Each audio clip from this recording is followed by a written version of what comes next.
Let's see if I can do it. Very certain now. Wake us up.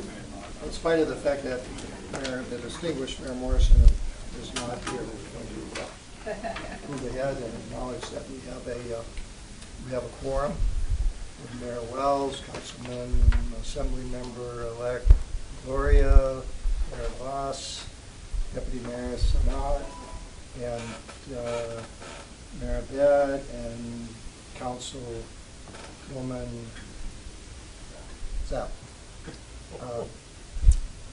With that, we can move on. The first item on our agenda is approval of the minutes of the meeting. Move approval.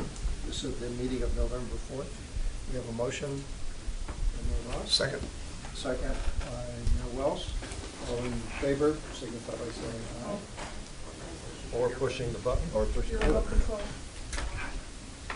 It's high-tech stuff for such a small meeting.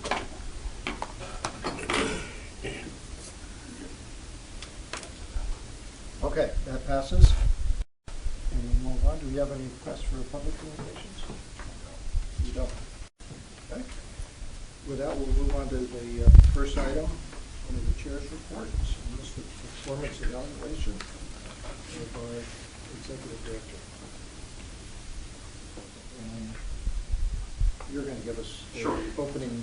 Yeah, it's okay with the committee. Thank you, Mr. Sherman.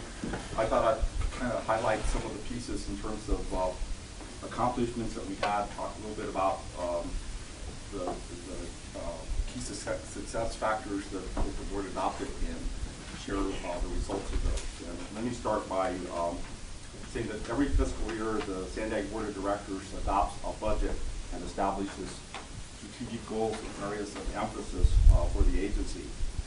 These strategic goals and area of emphasis establish a roadmap or a guide for me in steering and guiding the agency to achieve the board's goals. Every year, as part of my evaluation, the board approves key success indicators for use to evaluate my performance. The evaluation period for this review is fiscal year 2016, which covers the period of July 2015 through June 2016. The report also sets targets for the upcoming year, FY17. That's the current fiscal year that we are in. So with that as background, I'd like to start by highlighting a few of the major accomplishments that we had in FY 2016.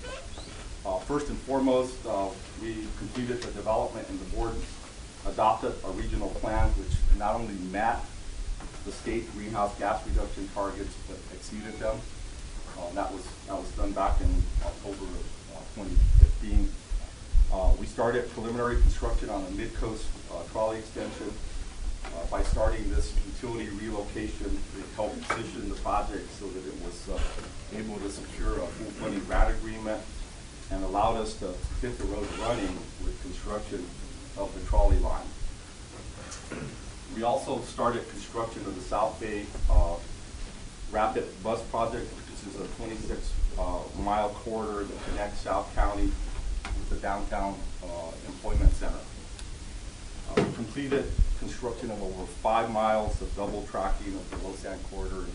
This is the second busiest passenger rail corridor in the country, and one of the weaknesses has been that a lot of when we first started, only about half of the rail corridor in San Diego was double tracked.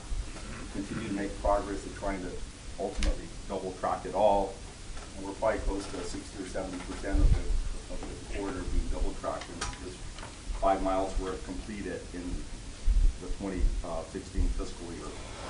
We also completed the sign on the I-5 North Coast Corridor project.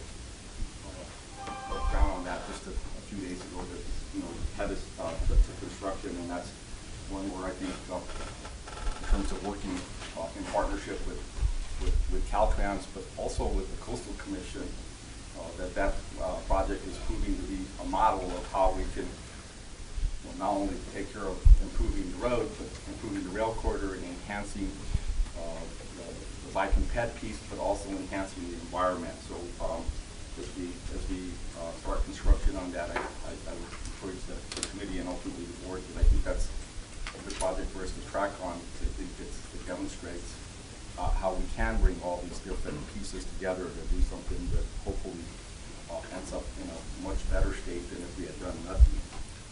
And last but not least, in terms of accomplishments, I was pretty active at the federal level in advocating for a new federal transportation bill. And in that area, I had the opportunity to testify in the congressional committee on the importance of border crossings and infrastructure needs on the border. Also became a member of the coalition, a board member for the Coalition of America Gateways and Trade Corridors. And this is a national organization that advocates for for freight issues and was a strong advocate at the federal level. And that program was ultimately included in the new federal transportation bill that we call the FAST Act. So that's one of the new pieces. And we think, given the border and the needs that we have on the border, that we're already starting to see dividends and that we've been successful in this current year of getting a grant through that bill. So those are just a highlight of a few of the major accomplishments. There are others that are listed. You can be found on your committee report, and those are on page 4, can be found on page 4 of the committee report, or page 11 of your iPads for those that are using iPads. So those are a few accomplishments. I'd now like to turn to the success indicators, which is really the target that the board set for me to try to hit and be used in doing my evaluation. So starting first with a capital program, arguably the largest and most complex program at Sandag, the board established an FY target of 15 to 25 projects that would be under construction in that fiscal year. So that's what are we actually trying to get built. I'm pleased to report that in FY16 we achieved 27 projects that are under construction with a total value of about $1.3 billion. A detailed list of the 27 projects can be found in Exhibit A of your committee report on page 7 or on page 14 of your iPad.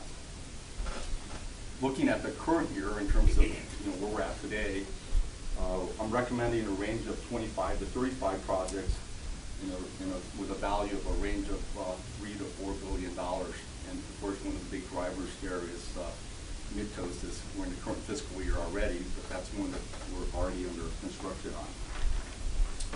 on. Next piece is getting projects designed and has been called shovel ready. I think continues to be important, not only in terms of improving our mobility in the region, but also to help position us to compete for dollars. And so for FY16, the board established a target of 10 to 18 projects that we would have designed and ready to go to construction.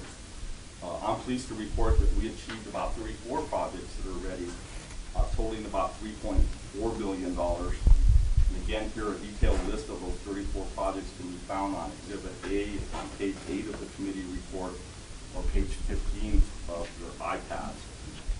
Looking to the current year, 2017, I'm recommending a target of 25 to 35 projects in a range of $2.5 to $3 billion. And here's one that, as we look forward, with the fact that we were not successful in Measure A, that this piece of it, looking forward, is going to continue to get harder because we're just going to have less money at the local level to try to get these things ready. But just wanted to highlight that today. The next key success indicator that the board established was dealt with a program budget.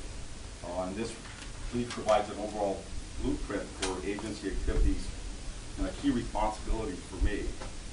A management philosophy that I've brought over the years that I've been here at Sandag, and a discipline that I practice, is that while keeping focused on all the things that are in the budget and all the projects and programs that we got to do, to also keep a watchful eye on the cost of these projects. The idea of trying to manage costs as judiciously as possible. And this practice has resulted in overall cost savings that then has been reinvested in the agency.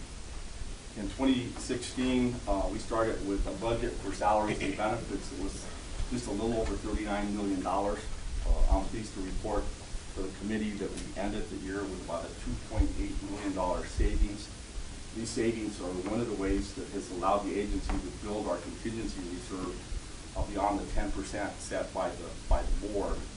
And currently our contingency reserves are about $13 million, or about 31% of the old WP budget, so we're well above the 10% established by policy of the board. But this last year, these savings also gave us a unique opportunity, and I want to highlight Mayor Bed because I think he was one of the pushers for this, is to take those savings and reinvest them back in helping to buy down the unfunded pension liabilities that are a concern for the many public agencies looking into the future. And so those savings helped us start a process where we can start building a fund that would help address those liabilities. Another key indicator set by the board is new revenues that we have been successful in securing. And these new revenues are important in advancing the goals established by the board. And this is an area that I personally concentrate a fair amount of time, working Sacramento. Todd, I hope that we'll be seeing you there on a more regular basis, and hopefully helpful hand to us as we're working Sacramento to try to get more dollars for the region, but also working in Washington.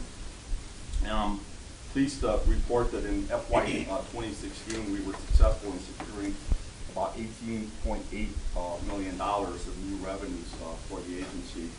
A detailed list of that extra funding can be found in Exhibit A of your committee report, or on page 9 or page 16 of the iPad. So we had a fairly successful year.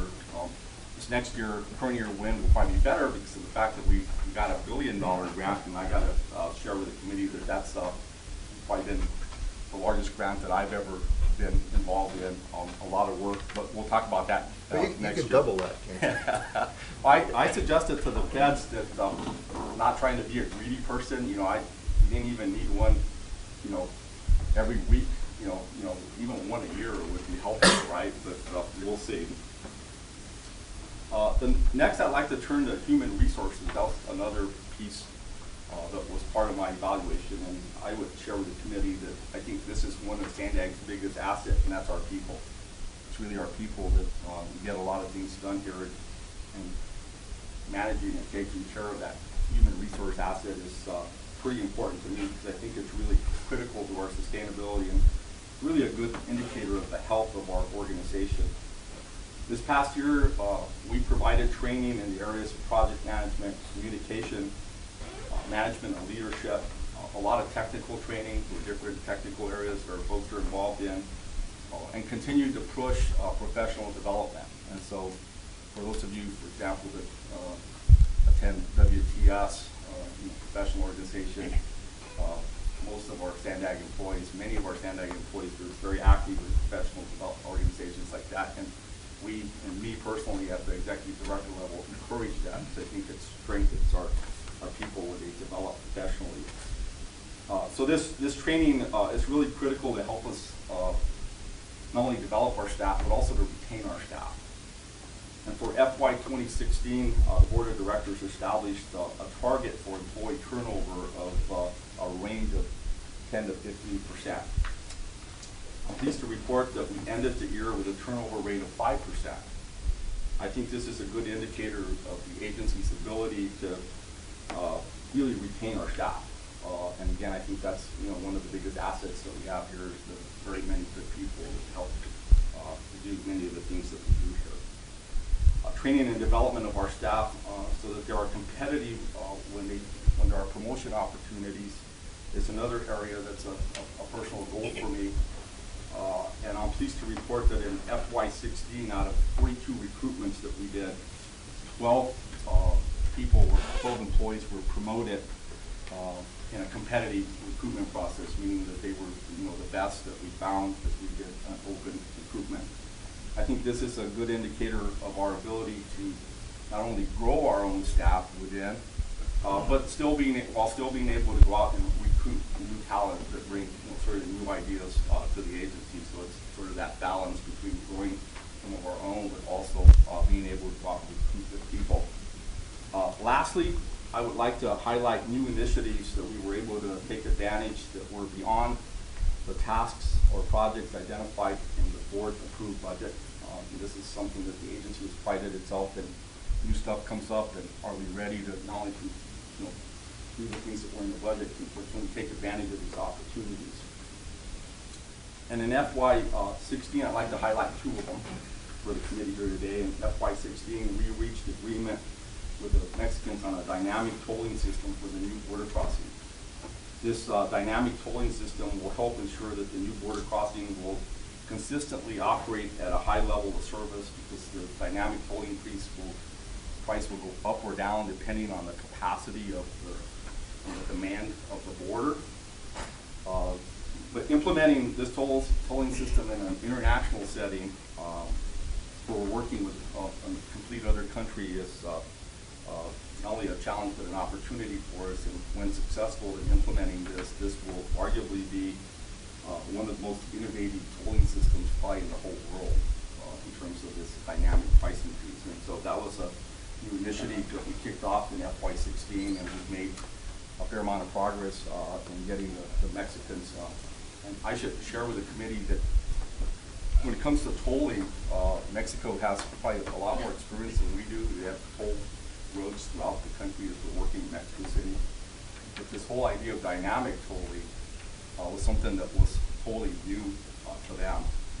And it did take a fair amount of time and many trips to Mexico City to convince them that this was really a way to make sure that this border crossing will work not only on day one, but work well into the future. And then lastly, after much public input on the location, and as the region has implemented a lot of the new BRT lines, they're all converging downtown at our employment center downtown. And as we identified the need for first we started by calling it a layover station, and I can see the staff's in the back, so I'm going to get it right. It's a stopover, right, instead of a layover. And so the stopover facility, and you as committee members and board members will remember that we had a lot of controversy with the community being concerned about sort of this bus facility downtown, and the argument that we're taking the most valuable thing we have, which is land, and we're going to put this buses on it. And out of that came sort of this initiative or this idea about a mixed-use development where we would be able to not only build the layover facility or stopover facility that we need, but we would be able to try to do some development with the airspace above it. We incorporated the idea of, we pay rent here. Rents here over the time have not gone down, they continue to go up, and that we may be able to incorporate a permanent office space for Sandag, thereby controlling some of our costs going into the future by being an owner rather than a renter. And so I'm pleased to share that initiative and something that that's on its way, and the board has now given us authority to move forward and has adopted money in terms of trying to acquire the property so we can start that. So, Mr. Chairman, that highlights sort of the things that we were able to accomplish in 2016 and some of the targets that were proposed for 2017.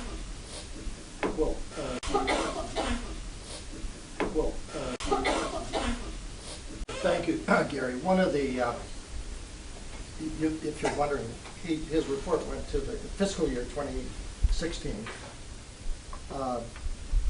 And the reason why it's late in coming is because in setting the goals, there was some question of what resources we were going to have, which really was all about Measure A. I asked him to put that off until then, after the election, so we could set appropriate goals, because it's going to be a very different year without Measure A. I'll share that with you. He mentioned we've adopted a plan, which we have. We don't have the financing for that plan, but we have a plan. And somehow we'll figure out how to do it. But there's a lot of high points that he's covered, and we should, I think all of you are aware of these things we were working on. We've kicked off some very, very big projects this year. All of these they don't just fall in our lap. There are people that just, they think we wake up and a grant's been given to us. We just happen to have had a plan. There's a lot of work that goes into these, and you better be creative in today's world A and how you design them, and then how you put the funding together. And I think that has been one of Gary's very, very strong suits. He talks about going to Mexico City. I'm laughing because he had a trip that was canceled a few weeks ago. And he calls me. He said, well, I'm going to Mexico City. This is just a few days ago. And I said, well, when are you going? He said, tomorrow. You want to go? I said, what do you mean tomorrow? He said, well, I have to leave at 5:30, and if everything goes right, I'll be back at midnight. No way in hell I'm going. Okay. That's beyond the call of what you should expect out of your chairman. But this is the kind of schedule that it takes to make these things happen. You go when the opportunity presents itself. And we work together a lot now, and I can tell you that it's not because of lack of work that when something doesn't go right. Many of us were disappointed, I think, in the survey, because it really presents us with a dilemma now in terms of we have to prioritize, we have to move things back, some things we wanted to have happen earlier. But that's, at this point, that's water under the bridge, but I will assure you that wasn't because of lack of effort on his part, nor on Todd Gloria's part. I would say that. We're not reviewing Todd Gloria today. He's got his promotion. That's been reviewed. That's the next meeting. Yeah. Although I'm not sure that's a promotion. Yeah. You'll look back I would say fondly it at is. your days. Yeah, where I'm sitting. With that, I'd like to have a discussion if you have any questions of Gary about any of, either the review or prospectively going ahead. This is certainly the time to do that. Thanks, excellent. Good job, Gary. It's a very challenging organization when you have 18 cities and different ideology and philosophy. You kept the organizations very effective and moving forward, getting things done. But on the financial stability side, I think you haven't mentioned that in detail, but we have shifted. We took advantage of the low interest rate by refinancing a lot of existing bonds and also reaching our bonding capacity. And that has shifted millions of dollars to do the projects. But land use is becoming more challenging, more regulations, more emotions, more activism, and I think it's going to be more challenging for us. So I think we look forward to be more effective, more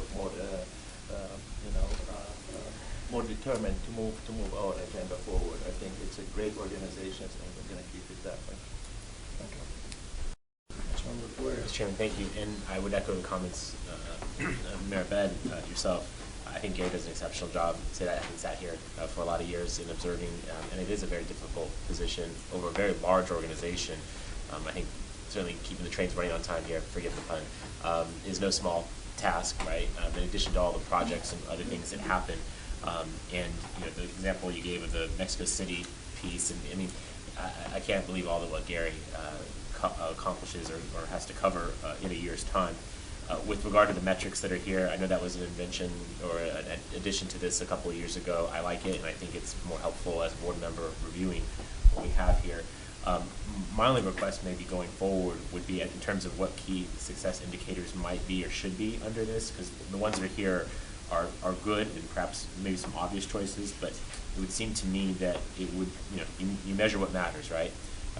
And that measuring mode share shift as well as greenhouse gas measurements would be something for which maybe we should have as a part of the evaluation. Obviously, we're investing a great deal in time and money in projects to try and expand transportation choice, and building is one thing. If people use them, it's another. I suspect, like with the Mid-Coast Draw, that might be the easiest performance metric you get if we put that on there and folks show up right away. But I think that would certainly signal to others that we're holding staff here accountable for some of the things that I certainly hear from my constituents. Greenhouse gas, it's just another measurement that I think we're all dealing with, and that may be a hard metric to follow, but particularly in light of the failure of Measure A. But nevertheless, I think that's going to continue to be a conversation that's going to be had in this room and in the boardroom, and it may be something to keep in front of this board's eyes going forward. So those would just be suggestions or recommendations that I would have. I'd agree that we need to pay attention to this. I think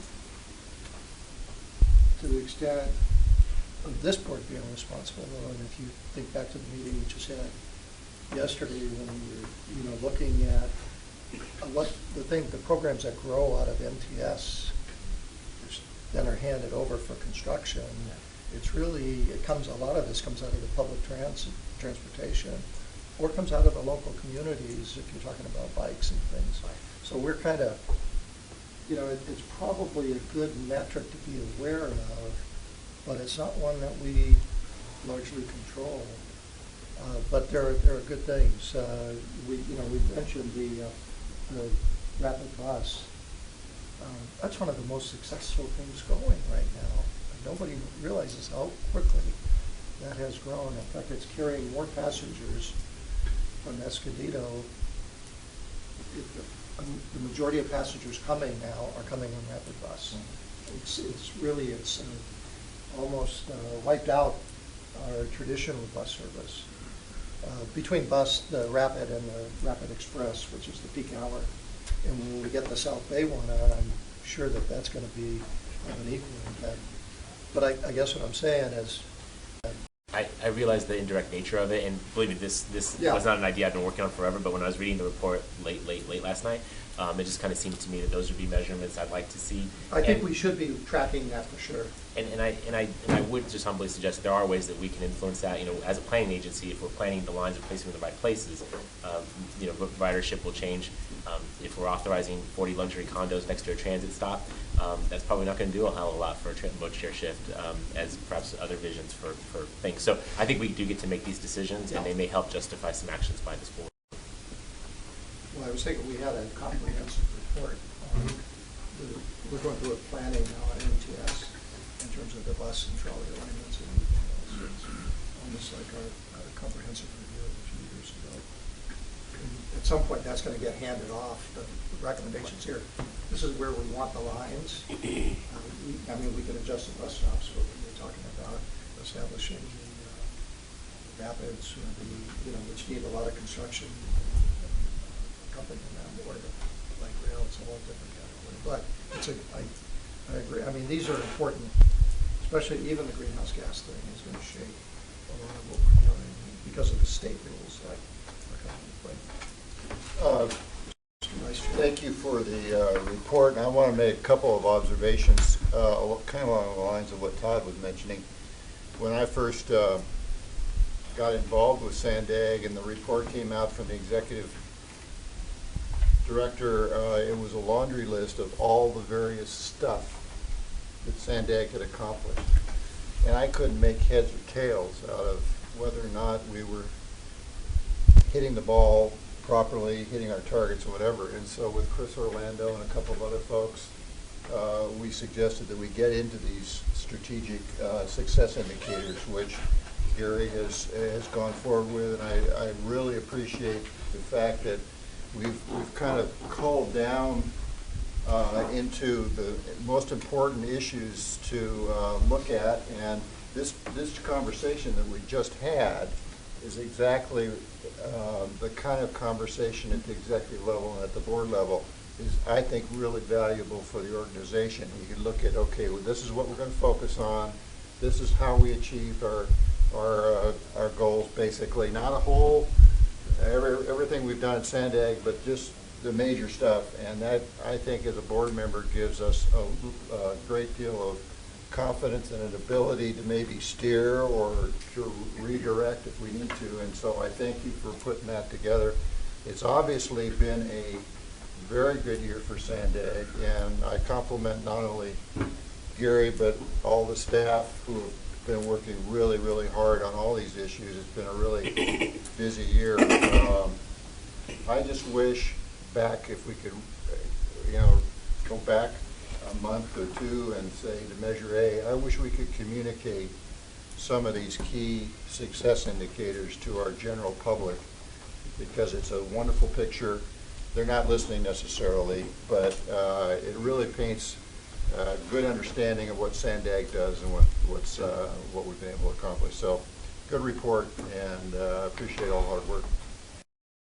But maybe the consequences of the things that we're doing in respect to greenhouse gas and road shift. That's what we're really looking at. I mean, I'm thinking what we did the other day with the Highway 5 improvements, the North County Coastal, which combines rail and bikes and highway improvements. I mean, that's going to result in a significant difference in terms of greenhouse gas, by having those lanes that are free moving rather than, and to relieve some of the congestion. There are consequences to this, and the mid-coast is definitely going to, we're going to shift people, we're going to shift some out of cars, it's going to be a change, and so maybe, at the very least, we should be aware, and maybe that's part of the annual summing up. Mr. Chairman, just listening here, a suggestion for you guys in terms of mode share shift in EHD is that within the capital program, which is where we're probably building projects that have the greatest chance to affect either mode shift or reduction in greenhouse gases, that maybe within that capital piece, we can highlight or take out a piece or set a target for those projects that are going to get done in that year, so that because making mode share shift sort of my or the agency's responsibility is kind of tough, I would tell you, because we build this stuff and we hope that people are going to use it. We hope it's going to shift modes, but it's hard for us to totally control that, right? But those investments that we're making, we can highlight where they're at and what progress we're making. And that's the trick of these kind of things is you say, okay, it's mode shift as measured by, and it's that agreement between board and or the organization as to what would indicate progress towards a mode shift. It could be just the building of the projects, or maybe something. That debate is what's helpful. And I would just share with the committee, and probably some of my staff's going to cringe here, but as tough as mid-coast has been, now we are having more trouble on these active transportation projects and bike projects going through sort of the urban communities of our region. Who are you telling, Gallegos? Go on. There's some places, I mean, we've had 70 public meetings to try to build consensus in some of these places, and where we're building, trying to build, new protected bike facilities that will encourage people to change their mode from one place to the next.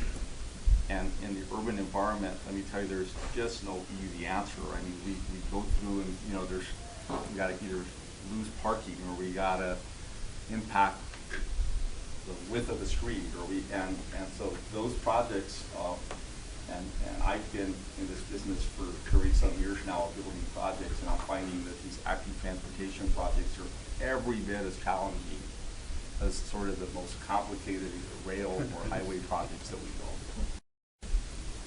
Well, just follow up quickly. In our meeting yesterday, we had one of our colleagues at MTS recommended, if you're going to have these exclusive bike lanes, why can't we have exclusive bus lanes? They're carrying more people. Food for thought. Maybe that's the Shero. Yeah.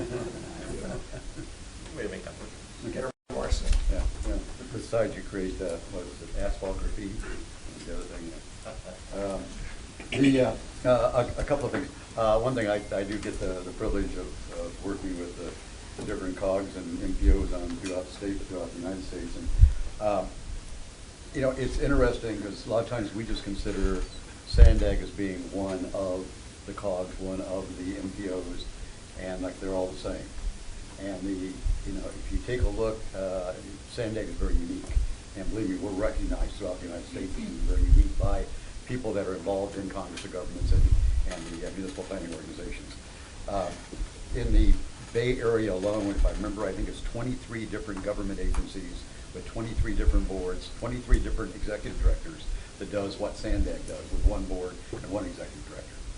And this is the way it runs different in different areas. And basically, all these different agencies all say the same thing: that when they grow up, they want to be Sandag. And that we're the model they look for, And yet then you always have the people, it's like that old thing that a prophet is not well liked in their own hometown. It's the same thing here. You have the distractors who think that Sandag's the worst thing in the world. They just don't know what the rest of the world looks like. And and in the same way, I know many of the executive directors throughout the United States and good friends of mine, everything else, but many of them, when I look at their functions, it's very limited, and they spend a lot of time going after awards. And yet here we have functions under Gary's direction that are very complicated and very diverse. And Gary just, I can say this, and been with him his whole time here, and before when he was a board member, he spends all his time getting things done and working with the staff, putting the staff together to make sure that things get done. It's a huge difference when you see that, when you see this kind of thing work together here. And in the same way, if I can talk on a little different issue, you have, we see Prop A as a defeat. If you look at Melvin Gordon, when he takes off out of that backfield and he gets hit from one side, many times he bounces off and still gets yardage out of the deal. But when you get hit from two sides at one time, in both directions, there's hardly a running back that gets to move very far, except to hit the ground. And when you've got, and I don't mind saying names, when you got the Republican Party coming out and saying that this was defeated because it did not have money in there for roads, and then you got Senator Mills coming out and saying because this was nothing but about freeway expansion, you got these two different things from two entirely different directions, seem to be oblivious, both of them oblivious to the facts. And for us to come out, and I know now we went over 58%, so we still have the tyranny of the minority running things here. And we have, I think, those that smell blood in the water, that that somehow we are crippled, and so now therefore even a smaller minority can somehow take over the direction of Sandag and impose their will upon the rest of it. I think it's that much more important that we have someone at the helm within the staff that knows what they're doing and has got a proven record. No, thank you. Has got. Oops, I'm sorry. Okay. I just wanted to ask a few questions about the indicators and metrics. I wasn't here when they were developed, and I wasn't a part of that discussion. I agree with Terry.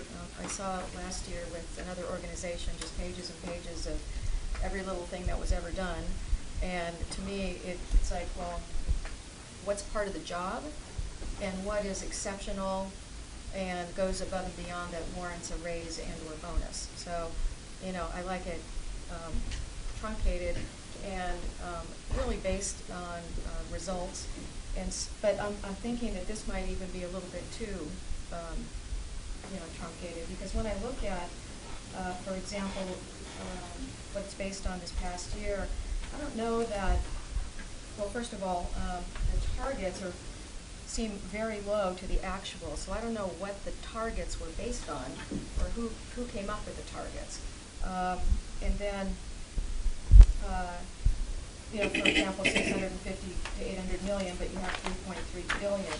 I also don't know that the value of projects being designed or built or constructed is really an indicator. And what I mean by that is, like you mentioned, Ron, about the rapid bus, that gives a lot of bang for the buck. That's a lot of results, and it's not that expensive compared to the trolley or something like that. And so I don't know that the value of the design or the value of the construction project is actually an indicator of success or meeting something, because we all know the trolley costs a fortune, but a BRT or something like that might be a lot less, but give us a lot more bang for the buck.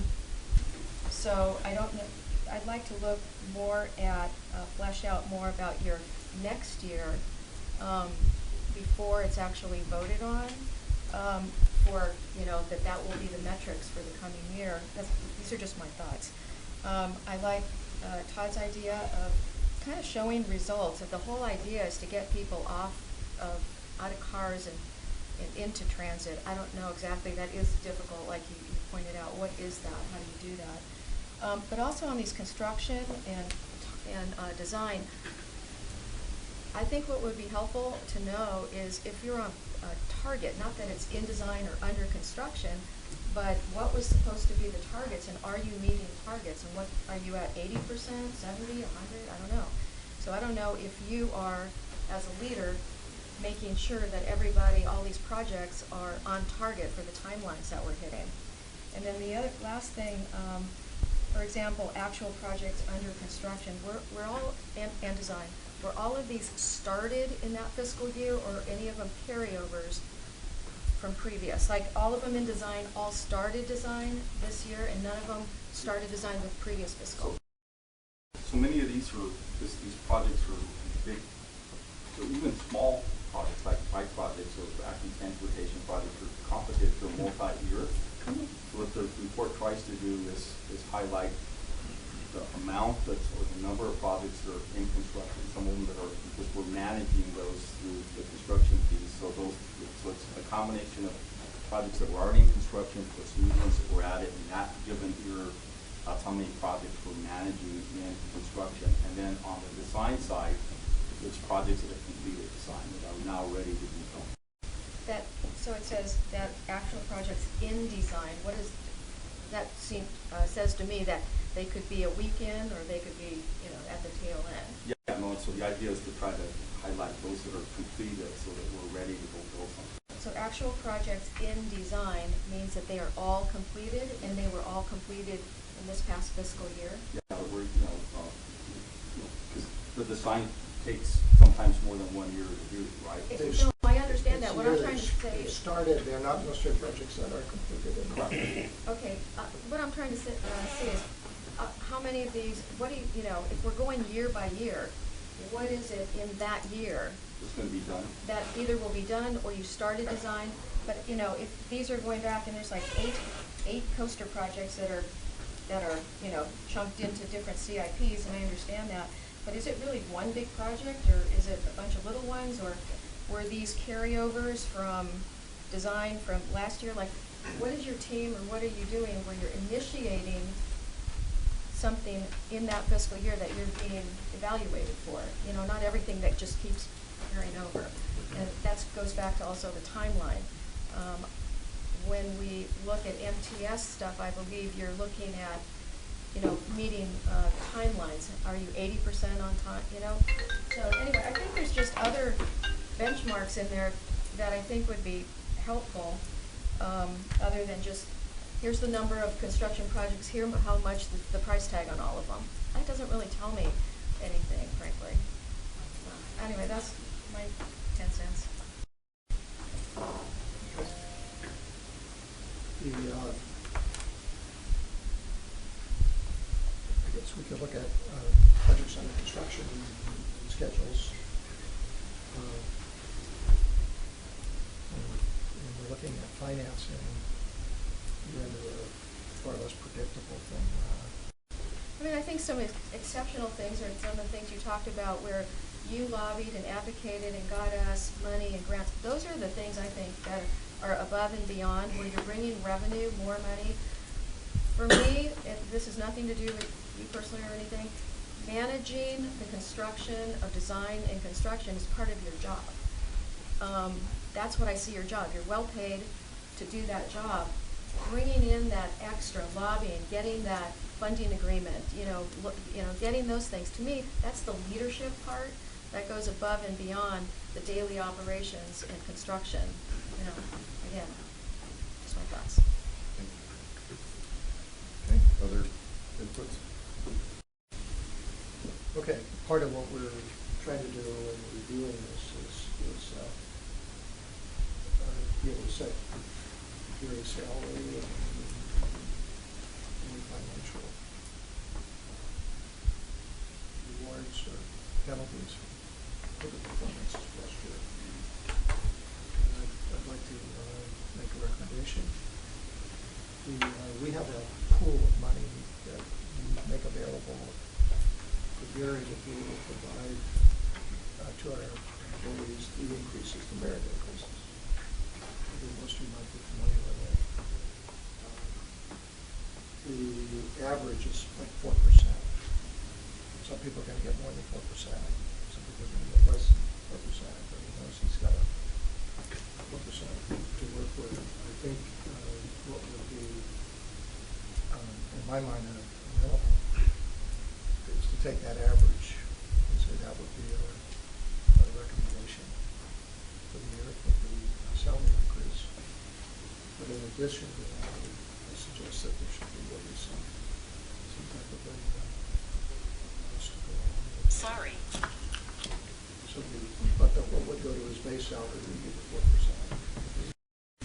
Mr. Chairman, if I could maybe help, so the way my contract with you guys is established is the base salary, and that was decided when the contract was signed, so instead of going to the top, we started lower.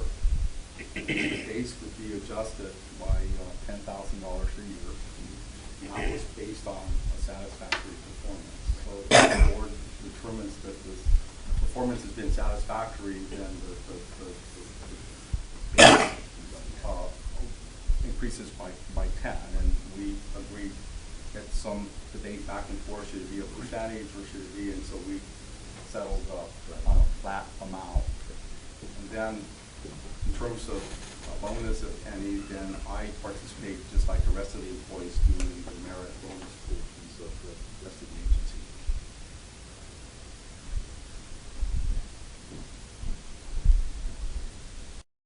Well, what you're saying, if we were to have a salary increase of 4%, which would be 10,000, that would come out of the pool of So the contract itself on the salary base piece of it is set at 10,000, not as a percentage, right? And it's based on satisfactory or not satisfactory, and that was a way to, back when this contract was done with the board, the way to start the base low, to start it high and just left it through the whole period of the contract, and the board chose to start it low. If we chose to, in addition to that, do 4%. Then that would be, the bonus piece is the area that the board then can decide what that amount, if any. Mayor Wells, you look like you were about to say something. No, I just listened to what Gary said. That makes sense to me. Continue with the $10,000, and will we decide on the bonus today? The committee, it comes to committee, and then that gets recommended out of committee to the board. Right.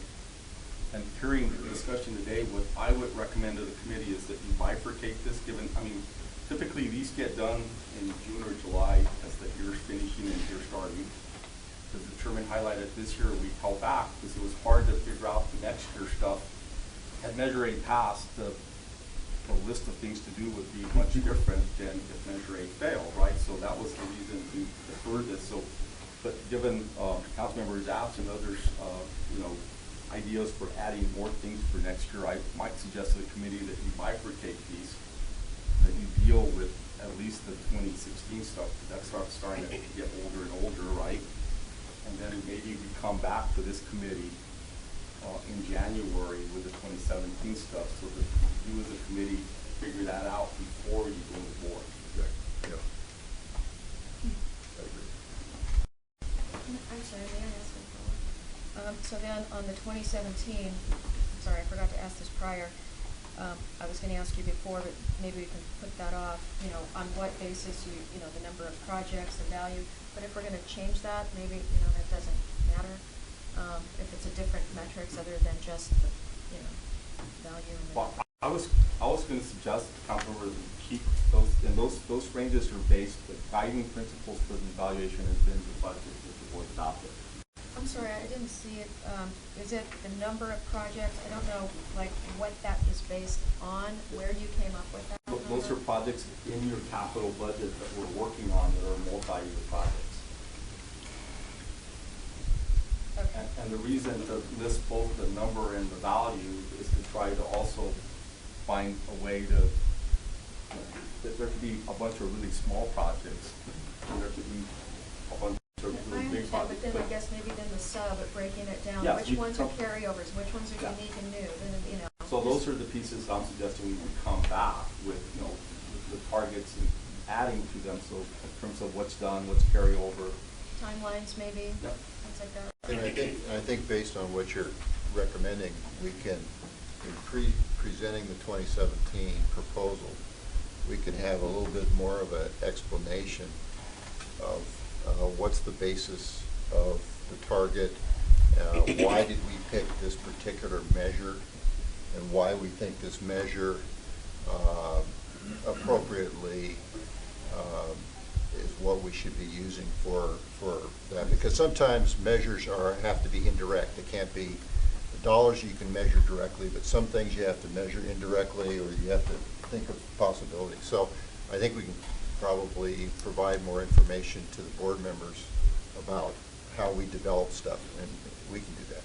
Somewhere between the what it was and Yeah, I think if we put a context to this, if we have the data that we could show, like, we're good. 2 years ago was this, last year was this, here's the current, so you do that by bar chart or whatever, that you can, on the major things. I think that would create a better opportunity, A, to see how we've done, but also see where we're going. Okay. I do support the existing contract of $10,000 based on satisfactory performance. But what would the 4% represent in dollar amount from the payroll in terms of bonuses? What is the 4% that you suggest? 4% salary. So it's 300,000, so 4% of that. 12,000. 12,000, the whole amount? And you mean for the whole payroll? Right. Oh, so Oh, you're talking about for the Right, whole, right. oh, no. So the whole payroll was about $40 million. In FY16, it was 39. Let's see what it is in So 40 times 4 is about 1.6 million. No more than that in bonuses. What are you saying? Also, the pool that we pulled out for the whole agency was 4%. Of the 40 million. Yes. Yeah, 1.6. 1.6 million you're suggesting in bonuses. No, for- well, that's what, That's yeah, what was in the budget. Right. that's what we budgeted Right. for. Okay. That's already, Okay. yeah, Bonuses for all that's for the employees. whole staff. Okay. Non-personal. And that's to be applied based on performance. It's performance. You say non-personal, right? Right, bonuses are. Yeah. Yeah, bonuses, but merit or salary increases. So Salary maybe increases, in right. performance, it's usually Right. a salary increase, right? I just want to know the dollar amount we're talking about. Okay.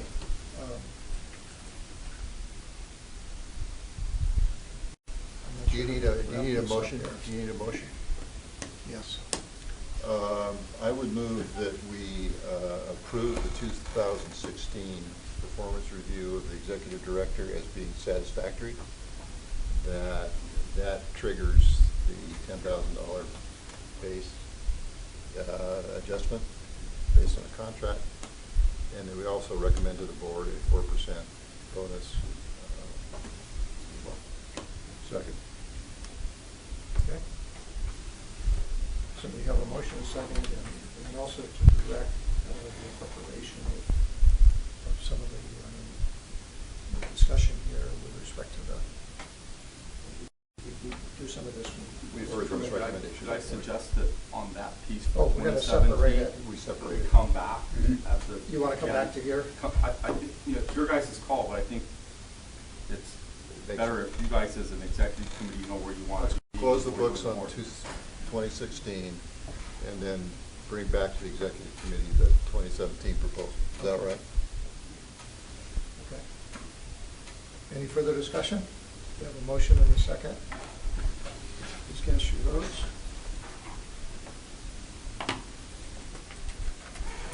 Okay, and that passes. Our votes being affirmative. And that'll move us up then to the discussion on the Sandag second vice chair position.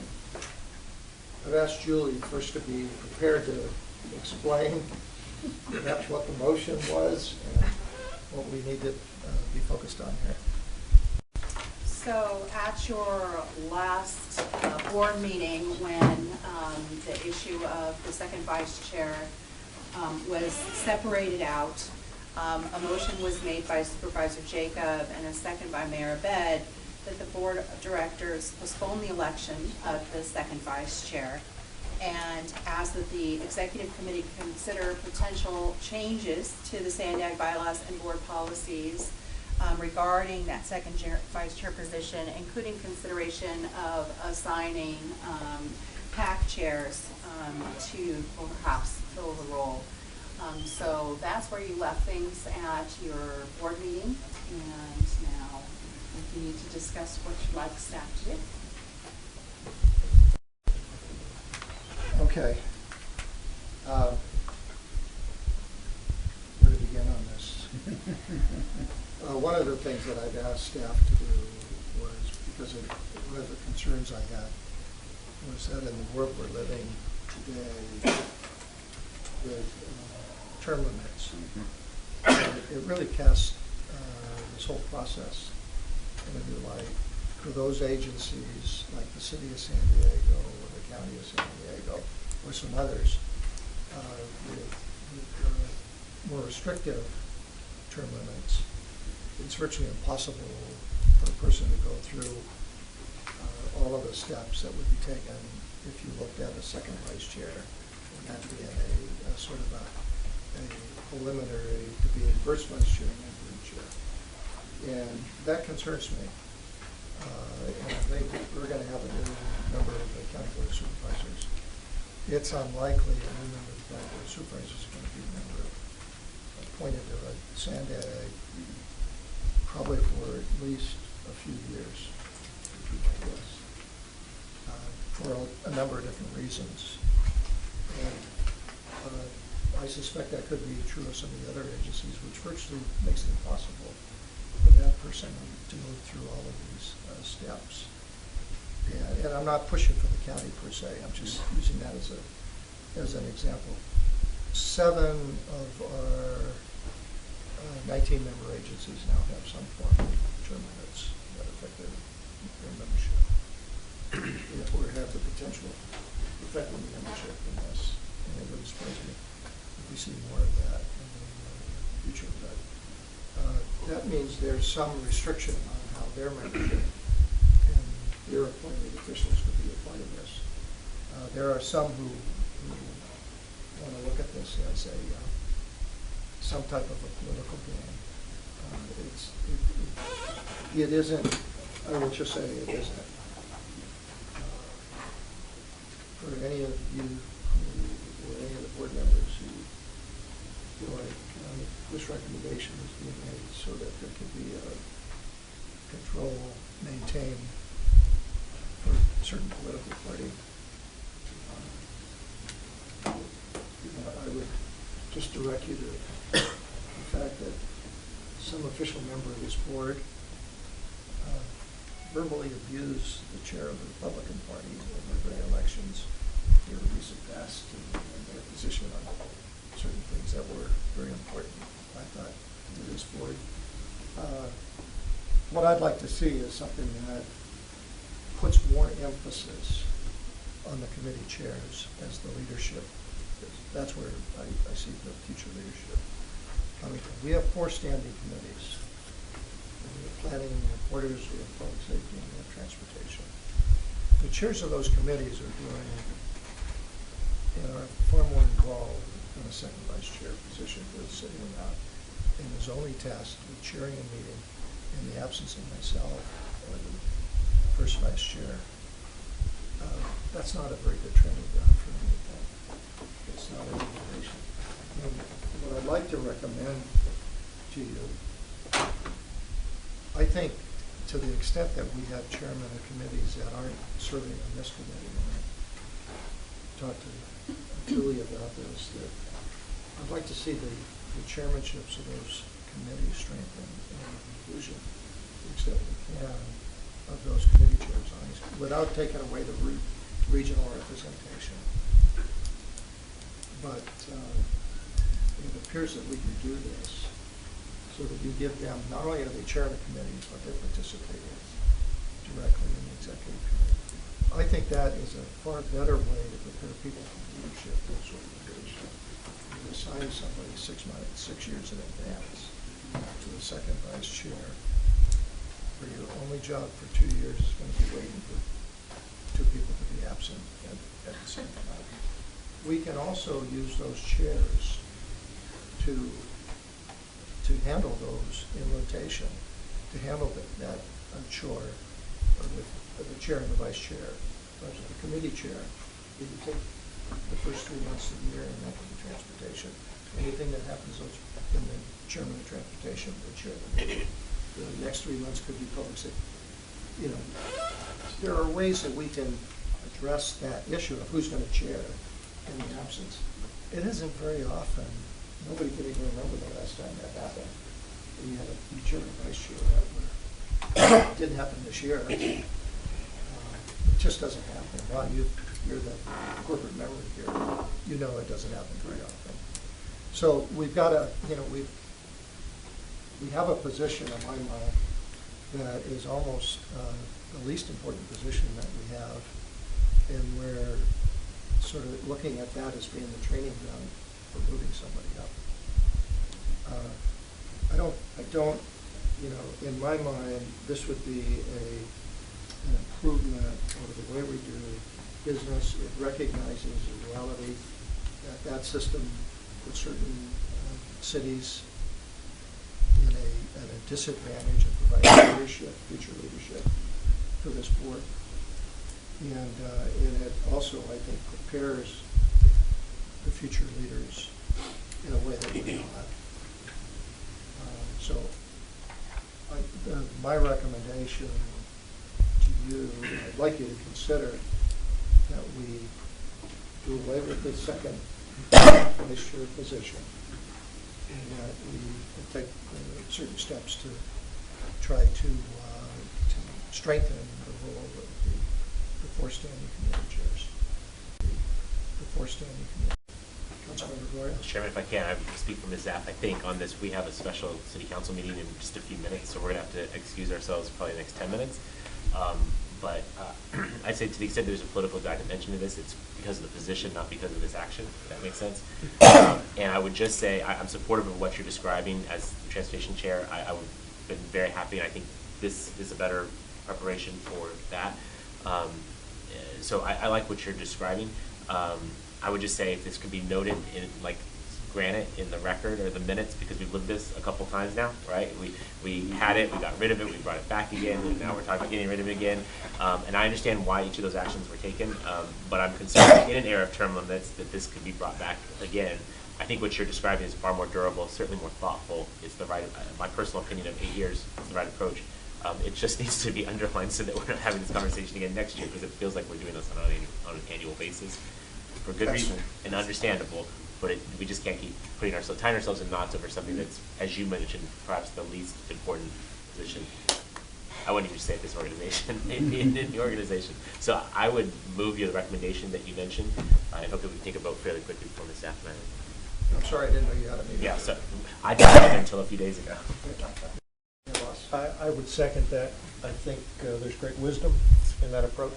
The second vice chair, to me, is a bit of an appendix in a way.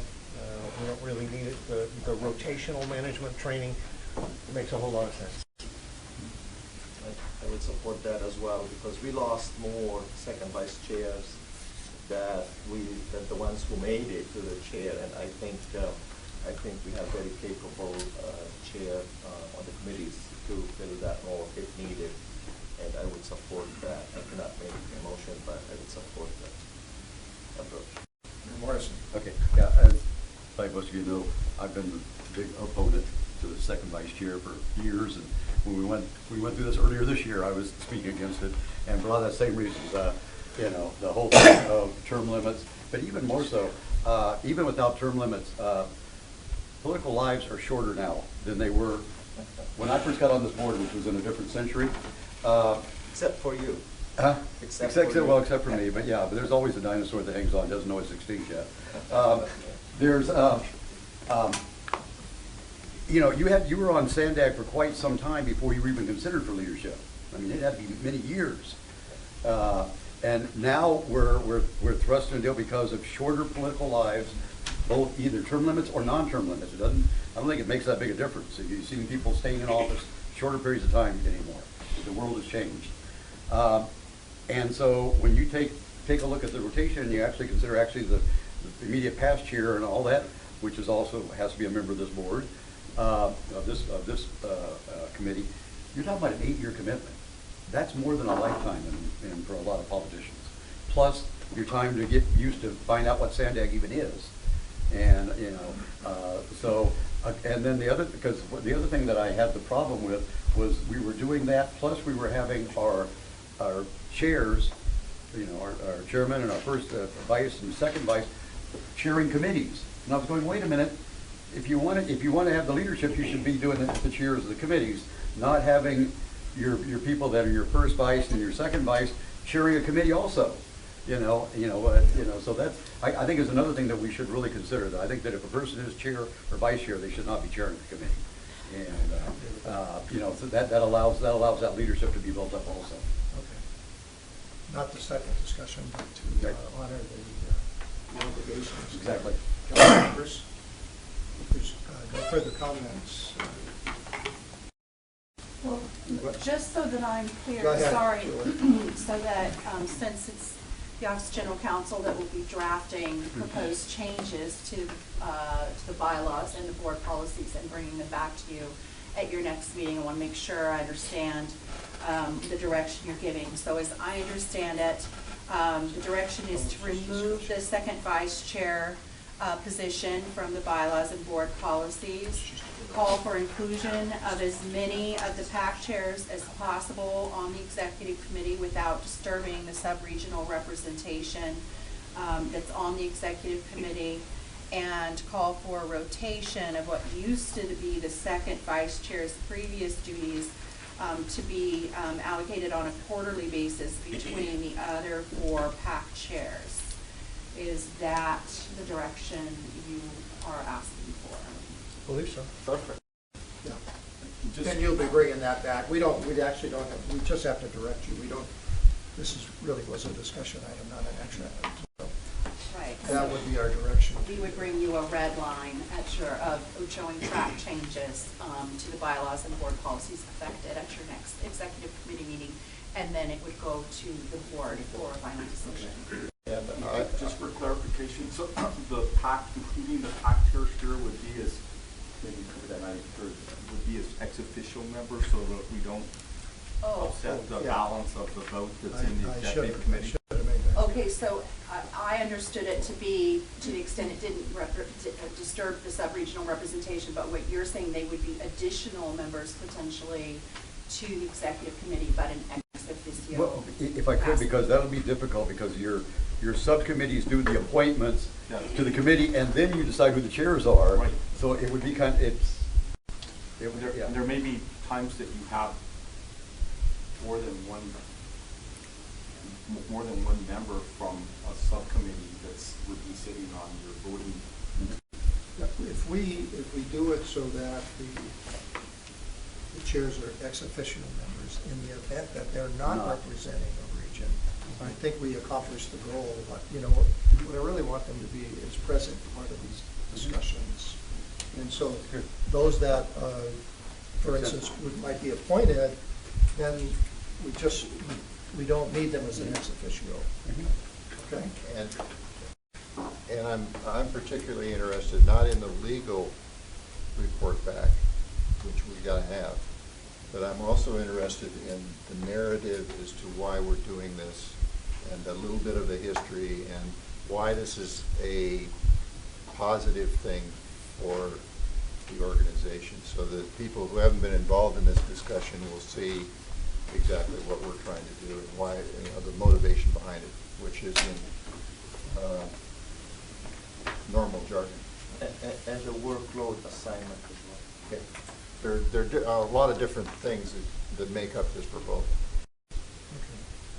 Let it reflect the discussion. Okay, we don't need to vote on this, but Julie, hopefully that's clear. Yes. You take a Thank you. shot at it and bring it back to this board. One more line. Okay. Todd, I know you have to run off. Sorry about that, Mr. Chairman. If I don't see you, Godspeed. Thank you. I need it. Thanks, guys. Okay. Bye, Bob. Good Thank luck you. on your swearing in. Thank you. Yeah, make good choices, okay, everybody? I'll See you guys. That applies to you, too. Yes, of course. We'll see you guys. Bye. Okay, we have two relatively short information items. The first is our 2017 legislative. Five, we're still board agenda. I'm sorry. Whole reason Jim's I here. skipped right. I have so many notes on here. Item number 5, the not so short item. Okay. Approval of the draft board agendas. Kim? So, if you go to item 5, it's your review of the December 16th draft board business agenda. Item 1 is approval of the minutes from your November meetings. 2 and 3 are standard items, public comments, communications, member comments, and actions by the college advisory committee. Non-consent, we have approval of proposed certifications and contract awards. We do anticipate several contract awards at your December meeting. Item 5 is a standard request that we do have periodically on the FY 2016 Transportation Development Act audit extension. The law does allow a 90-day extension. We have had a request from North County Transit District to allow for an extension of the TVA audit period. Item 6 is our the report on your Sandag Disadvantaged Business Enterprise Program, an update on your achievement of the fiscal year 2016 with the 3-year triennial period. And then item 7 and 8 are your standard monthly reports on meetings and events attended on behalf of Sandag and the actions taken by the executive director. With the chair's report, we do have the performance evaluation of the executive director. We would obviously be changing this to just focus on the FY 2016 action we took today. Under reports, we do have one hearing of necessity on the Mid-Coast project for property located property along the Red Boulevard.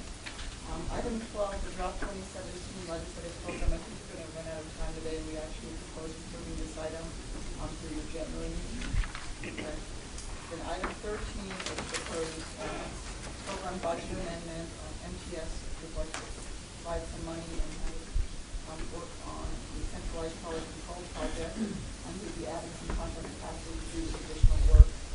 This is going to the lead MTS, and we'll go to your transportation committee next Friday. So we'd actually propose to move this item to consent agenda for the December. Item 14 is also going to your transportation committee next Friday. It's another proposed budget amendment to put the funds we received from the capital trade as well as some additional TransNet and City of San Diego funding for the Elvira to Marina double track project construction, which is being built concurrently with the Mid-Coast project. And so this proposes to add those budget amendments as well as to award a supplement to Mid-Coast transit constructors and MCPC, which is your constructors for the Mid-Coast program of projects. Item 15 is your regional active transportation program funding recommendation. This has been an annual process. This is actually the state program of active transportation projects funding, where we do the analysis and provide the region's recommendations to the state. So we'd like to keep it on here. There is some time if this needs to shift depending on the length of this board meeting. We can always move it to the January meeting, but if you'd like to keep it on for now and then on the 16th, if we run out of time, we can obviously continue that to January. We have a number of closed session items. The first is real property negotiations, an update on the property at Claremont Drive for the Mid-Coast we'd like to bring. Item 17 is a closed session, and we would like to bring the status of discussions with property owners on your downtown stopover and also use facility project. We would like to add additional closed session to give you an update on potential litigation for the Los Penasitos bridges. So we would like to add that to this agenda. And we would like to add one additional item, the TransNet program update. So given where we are following Measure A, we'd like to bring to the board kind of where the status of the remaining TransNet projects are in terms of revenues and projects remaining to be completed. We'd like to add that. Okay. That would help to lighten some of the other items. Right. We could do that. Okay. And then for your January 13th board policy meeting, we don't have any scheduled items, but we would like to hold it open for now. We're continuing to work with the TIVIA office on the Mid-Coast, the draft loan agreement, and with our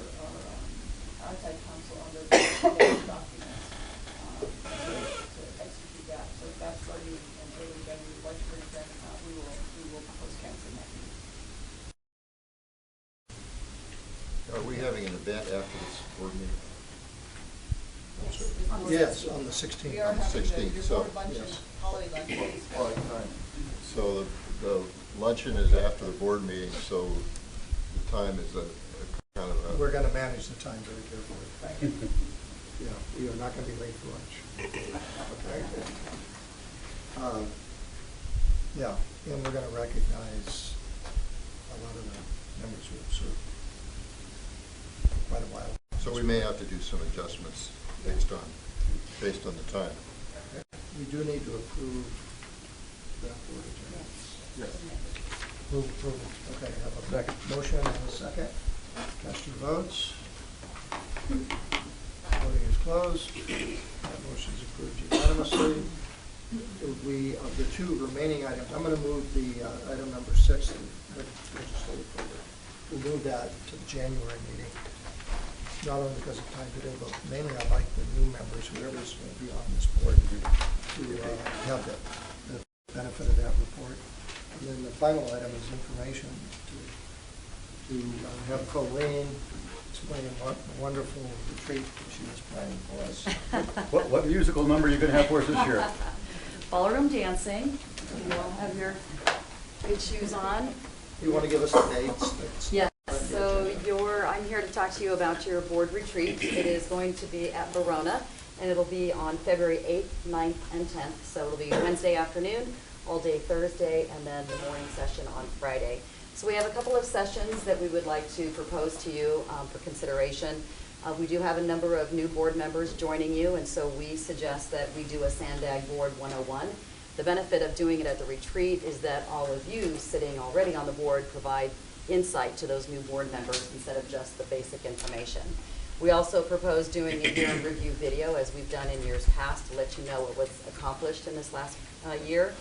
And looking at Measure A, doing some analysis of Measure A, looking at the election results precinct by precinct to see how people voted and to understand what it will take if the board decides to move forward with another measure, whether it's in a year, 2 years, 3 years, 5 years. But that will also help build looking at how you need to build consensus. Obviously, we had we are a little bit short of the 2/3 majority. And just that conversation, how do we frame that conversation? The good thing is that you have the regional plan coming up, and that takes a lot of public involvement. So that could be a stepping stone for building that consensus and seeing what the public wants, and maybe as you consider a measure in the future. Another couple of sessions that we thought would be important is that we have some major projects that have either been underway or are getting started, and we would like to provide a more robust update to you. You hear a little bit about them in your board meetings, but looking at the North Coast Corridor and what Phase 1 looks like and where we are, as well as Mid-Coast. We've done some utility movement, but where will we be when it comes February? Looking at the border, a lot of work has been going on at the border, including the border weight study, SR 11, we just opened the new connectors, and the brand new port of entry. South Bay Expressway, we haven't heard about it for a while. It's going along very well, but we thought it would be important to provide the board with an update on that, and also looking at the new tolling system. Vehicle technology, we've looked at that at the past at the board retreat, but it is changing on a regular basis. So we suggest doing a couple of sessions on that. One on the autonomous vehicles, a panel discussion on that. Where are we today compared to where we were 2 years ago when we had that discussion? We are working hard, if you agree, to these board sessions at the retreat to get a car on display and see an autonomous car work. If you're lucky and you get your name drawn, maybe you get to get in that car, if you do well in your ballroom dancing, of course. And then doing one on connected vehicles as well. There's a lot of movement going on in the connected vehicles. A lot of jurisdictions are applying for making portions of their freeways as test beds for connected vehicles. And the I-15 is primed for that with the protected lanes. And so that might be a consideration for the board for discussion. And then we would be working on a couple of dinner speakers for you. So these are suggestions. We are definitely open to anything that you might have in store or thought maybe you'd like to discuss at the board retreat. And with that, I'll stop talking. Thoughts? Sounds interesting. First of all, if there are topics, and you don't have to have interview time today, we're really looking just for input to help us shape this. We've also talked about who speakers might be. We're going to have Wednesday night and Thursday night dinner. We've kind of focused on one person for Thursday night, but I think I shouldn't say his name until I get a commitment, but if he's in town, I suspect he'd be willing to do it. We're looking at maybe having Dick Edinburgh come. We try to have somebody who would have the entertainment, somebody we would all enjoy, and not necessarily connected with transportation. Everything else is going to be focused. So we've talked about Dick, and then we'll have another Wednesday night slot. Okay.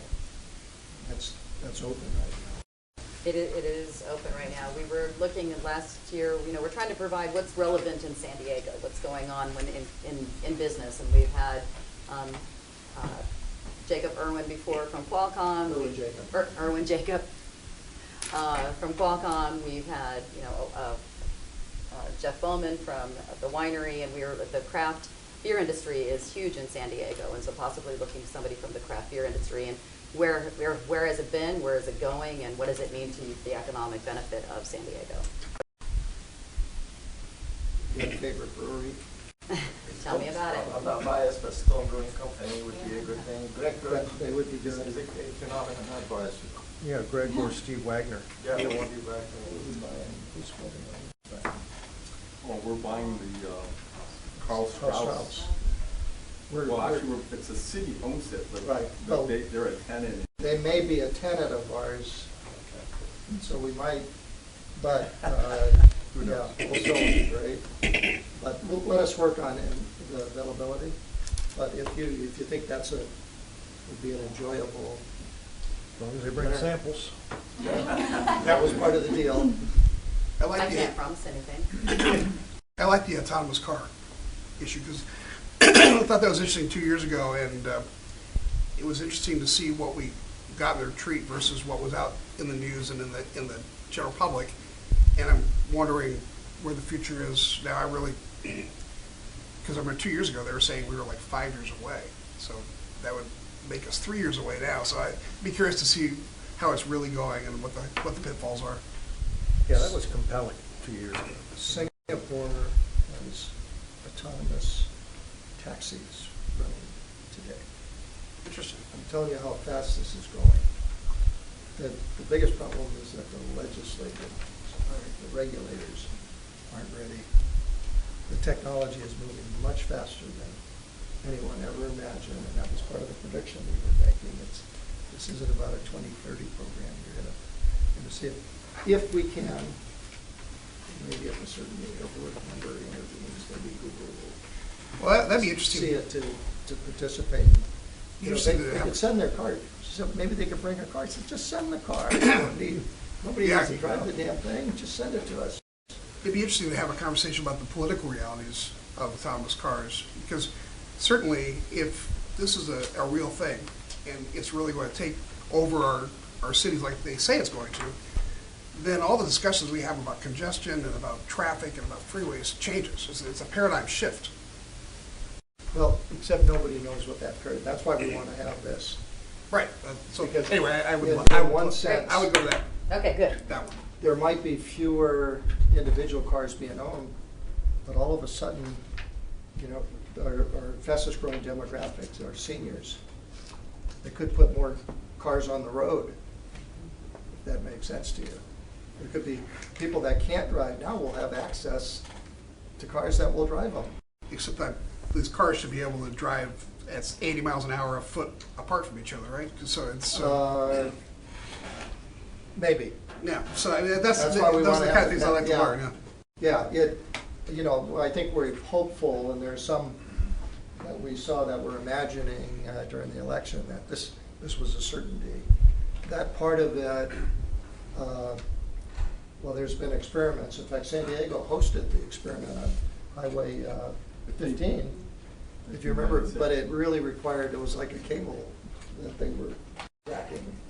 Actually, that in 1996, a long time ago, there were actually magnets in the pavement that help guide these GM cars that we could do what Mayor Wells is talking about. And back then, if you could make all that work, you could double or triple the capacity of a lane. I would say that one of the pieces to still work at that works on the freeway, but then the question is what happens when they get off the freeways and they connect to your city streets, and how does that work, right? And so there's still some issues to work through. Sure. Well, in the getting in and out of the queue. And there's, I don't know that, I haven't seen anybody exhibiting a solution that can line up a bunch of automatic cars and shove one in between two others with this thing traveling at 80 miles an hour that you're envisioning. I think that's a little further off than but that's why we want, that's what, this is exciting stuff. Yeah, it's interesting. And it'll help us anticipate, what's going on. And we receive these reports of where we're going to be in 2050. We're having trouble figuring out where we're going to be in 2025. Forget about 2050. Is it? I had a hard time in 2016. What I would share is that the technology pieces are all advancing extremely rapidly. I think the issues is how fast these come to the market and stuff really center around all the liability issues, right? About who's liable for what when things don't go exactly the way they work. And I think it's working through all those regulatory and legal issues are probably the bigger challenge in figuring out. Even today, you can buy a Tesla that pretty much drives itself. Except if a white truck's in front of you. A white truck? That's what happened. I don't mean yours. I could tow that Tesla, not a problem. The accident they had, it didn't identify the white truck. truck. That is right. Yeah, it didn't see the white truck. Anyway, so there's some things to be done. So Tesla's they're going to be in rockets before long. They're not going to be a car company. So it's fascinating stuff, and the quality of the speakers, hopefully, that we can attract.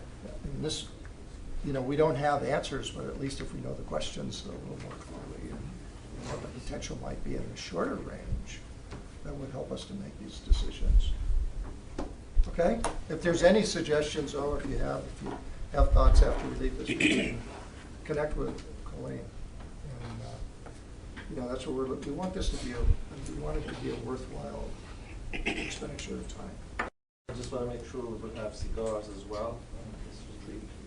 Sir, what happens after hours? Okay, Stays all after right. hours? Yeah, Stays in Verona. A chair and vice chair. And maybe we should have had a second vice chair to help with these damn expenses. In charge of refreshments, is that what you're Yeah. So those very important parts will be covered. Yes. Okay. That will be handled elsewhere. Okay, I think that's all the business before us. Our next executive committee is scheduled for January 13th. And with that, adjourn the meeting. Yeah, not much time.